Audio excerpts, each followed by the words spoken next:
अस्सलाम वालेकुम। TV news सां गॾु मां फौजिया। सभ खां पहिरियां हेडलाइन।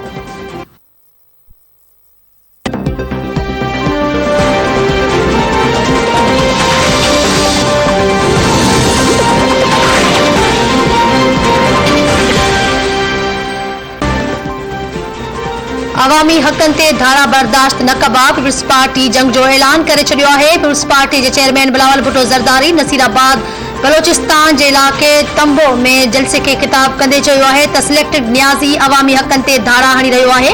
हुकूमत अवाम खां अटो लटो ऐं अझो खसे रही आहे। 27 फरवरी ते कराची खां इस्लामाबाद तरफ़ निकिरबो पाणी मामले ते सिंध ऐं बलोचिस्तान खे वेढ़ायो पियो वञे। पाणी जे मुनसिफ़ानी विर्छ लाइ सिंध ऐं बलोचिस्तान खे गॾिजी जिदोजहद करणी पवंदी। हू ख़ैरात न पर हक़ घुरी रहिया आहिनि। पीपी हक़ खसे वठणु चाहे थी। कुझु कुवतूं असां सभिनी खे वेढ़ाइणु चाहिनि थियूं। कंहिंखे बि अवाम जा हक़ खसण जी इजाज़त न ॾिनी वेंदी।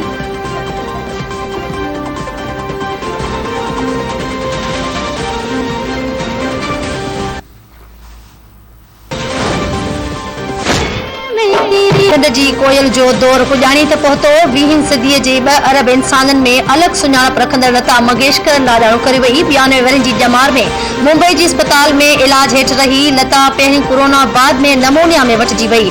29 ॾींहं मौत सां ज़िंदगीअ जी जंग विढ़ंदी रही। अॼु सुबुह 8:15 वॻे संदसि साह जो सॻो टुटी पियो। लता जी जे नाले सां सुञाणप रखंदड़ लता मंगेशकर 20 खां वधीक ॿोलियुनि में 50,000 खां वधीक गीत ॻाया।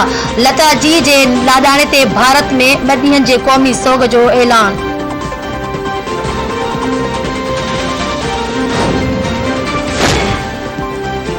अॻूणे सदर आसिफ अली ज़रदारी जो लता मंगेशकर जे विछोड़े ते ॾुख जो इज़हार। आसिफ अली ज़रदारी जो चवणु आहे त लता जे विछोड़े सां मौसीक़ी जी दुनिया हिकु लाजवाब सुर खां महरूम थी वई।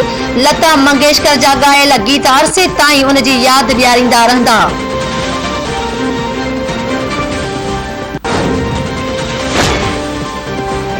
Peoples party chairman Bilawal Bhutto Zardari पारां लता मंगेशकर जे लाॾाणे ते अफ़सोस जो इज़हार। बिलावल भुट्टो ज़रदारी चयो आहे त अधु सदीअ खां बि वधीक अरसे ताईं आवाज़ जो जादू जॻाए लता किरोड़े इंसाननि खे पंहिंजे संगीत जो मदाह बणायो। लता नंढे खंड जी सुञाणप हुई। फिल्मी सनत लाइ संदसि ख़िदमतूं विसरण जोॻियूं नाहिनि। संदसि लाॾाणो सॼी दुनिया में संदसि मदाहनि लाइ सदमो आहे। लता मंगेशकर जो विछोड़ो मौसीक़ीअ जो हिकु दौर जी पुॼाणी आहे। सुध समाज जे वफ़ाक़ी वज़ीर फवाद चौधरी चयो आहे त लता जी केतिरनि ई ॾहाकनि ताईं सॼी दुनिया ते हुकूमत कई। लता मंगेशकर जे आवाज़ जो जादू दुनिया ताईं क़ाइमु रहंदो। जिते उर्दू ॿोली सम्झी वञे थी उते लता खे अलविदा करण लाइ मेड़ मतल आहिनि।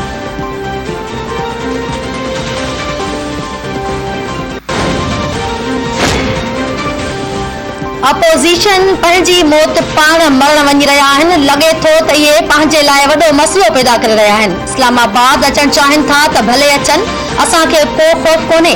घरू मामलनि जे वफ़ाक़ी वज़ीर प्रेस कॉन्फ्रेंस कंदे चयो आहे त नून लीग ऐं पीपल्स पार्टी फज़लुर रहमान खे मख जियां कढी छॾियो आहे। पाकिस्तान में मनी लॉन्ड्रिंग करण वारा गॾु थी विया आहिनि। घरू वज़ीर चयो आहे तालिबान सां असांजा लाॻापा आहिनि। पाबंदी पियल टीटीपी सां ॻाल्हियुनि वारे मामले ते नथो ॻाल्हाइणु चाहियां।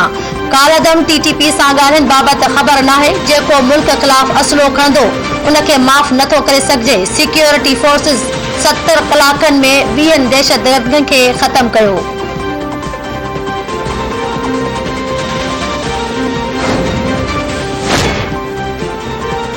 वज़ीर आज़म इमरान ख़ान जे चीनी सदर शी जिनपिंग सां मुलाक़ात। पाक चीन लाॻापन, सी पैक मंसूबे ऐं सीड़पकारी जे मंसूबनि ते ॻाल्हियूं। सुध समा वारे वफ़ाक़ी वज़ीर फवाद चौधरी चयो आहे त चीनी सदर शी जिनपिंग सां मुलाक़ात बाद वज़ीर आज़म इमरान ख़ान एयरपोर्ट रवानो थी वियो।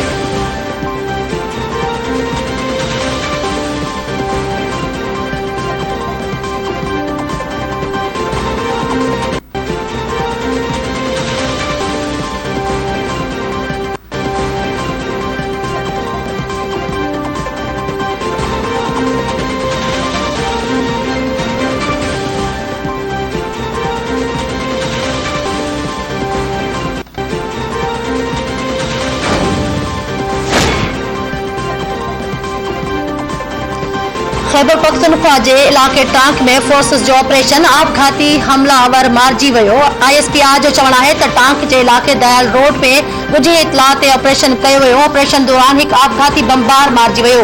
ISPR जो चवणु आहे त दहशतगर्दनि ऐं सदन सहूलियतकारनि जे ख़ात्मे ताईं ऑपरेशन जारी रहंदो। इलाक़े में क्लीयरेंस ऐं ऑपरेशन जारी आहे।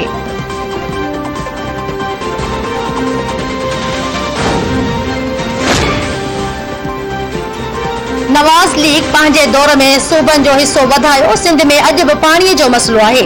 मुस्लिम लीग नून जे अॻवान शाहिद खाका नपासी हैदराबाद में मीडिया सां ॻाल्हाईंदे चयो आहे त सिर्फ़ ग्रीन लाइन बसूं आणण में 3.5 साल लॻी विया। गैस जे बहिरान ते कंट्रोल न कयो वियो त मुल्क में सनती बहिरान पैदा थींदो। CPEC रुगो $50 अरब जो मनसूबो न हो, मनसूबो अञा बि वधी सघे थो। बल्दियाती निज़ाम अहिड़ो ठाहियो वञे जेको हक़ीक़ी अवाम जो निज़ाम हुजे। जेकॾहिं MNA ऐं MPS जे सरपरस्ती में मकानी खातनि जो निज़ाम हूंदो त उहो कॾहिं बि कामयाब न हूंदो। समूरे मुल्क में हिकु जहिड़ो बल्दियाती निज़ाम हुअणु घुर्जे।